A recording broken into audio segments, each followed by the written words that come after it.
She thought she'd found her soulmate in the middle of a high-stakes work event, a kindred spirit who understood her like no one else. But when the dust settled, he chose his wife, leaving her to pick up the pieces of a life she no longer wanted.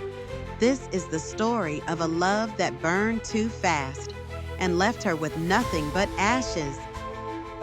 I work in international live events that take weeks to pull off. I typically coordinate them and work with a team to install and operate. I'm close with my coworkers, but we live across the world and fly into every event. I've met most of my coworkers in person, but this event we had someone new working sound, Clint. I'd seen him in Zoom calls, but we hadn't interfaced directly. This event was a big one for the company, big headliner and big partners with a lot of money being tossed around. I arrived at the install, got caught up to speed, met Clint, and got to work. One by one, my coworkers were sent off to other events. Clint and I were left to finish everything up, but bad weather and huge letdowns by one of our vendors had us in hot water. We started working 15-20-hour days to get everything done on time. After our long haul days, Clint and I would hang out and blaze, legally.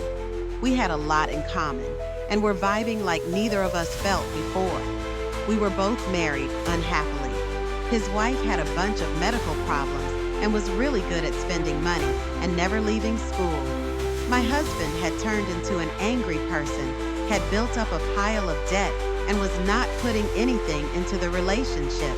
It started out platonic, but things got extremely stressful, and our sexual tension started building up.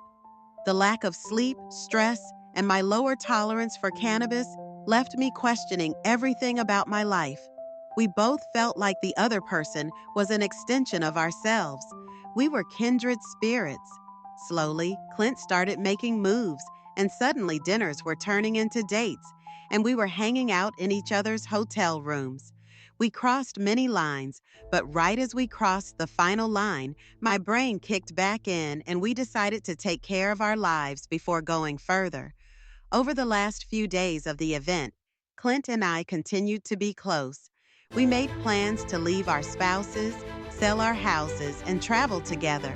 We created a bucket list of places to go, things to do, and see together.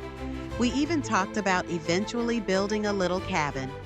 Clint had planned on getting a tattoo dedicated to me when he returned home. At the end of the event, we went our separate ways and kept in touch virtually. Lots of sexting and unprofessionalism all around. We had agreed we wouldn't tell our partners about the affair as they each have mental health issues, but we planned to divorce and move on with our lives. After a few days at home, I talked with my husband and asked for divorce. I told him I wanted to move away and start my life over. Clint talked to his wife, but things were messier. She was volatile, and her family made it difficult for Clint to outright leave her. Eventually, I noticed Clint was becoming distant, still sexual, but not as emotionally available. He sent me pictures of his new tattoos, which were nothing like what he had said he was planning to me. Alarm bells were going off in my head, but I kept plodding along, planning mine and our escape. Clint went off to a series of anniversary-related dates with his wife and kept leaving me on red. I asked him what was going on a number of times. Finally, after weeks of mixed signals, Clint told me he was having doubts.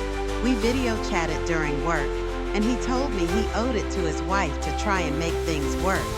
Now I'm left to pick up the pieces of my life. Most of my friends are my coworkers, so I have no one to talk to about my heartbreak. I don't have the money to fix my problems at home or to leave and live alone in another country. There's no going back with my husband, as I know it would be wrong, and I'm no longer interested in carrying the relationship. I'll see Clint again in a few weeks at another event, where we'll likely be left alone for hours at a time, but he plans to stay faithful to his wife, and we never even got to have the mind-blowing sex we talked about. Sometimes, the most intense connections are the ones that leave the deepest scars. For her, Clint was a lifeline in a sea of unhappiness, but in the end, He chose to stay in his marriage, leaving her to face the fallout alone. Now, with a broken heart and a life in shambles, she's forced to rebuild from the ground up. If you've ever been caught between love and loyalty, this story will hit close to home. Share your thoughts in the comments. What would you do in her shoes? And if you believe in finding strength after heartbreak, hit subscribe, because sometimes the hardest lessons are the ones that teach us how to start over.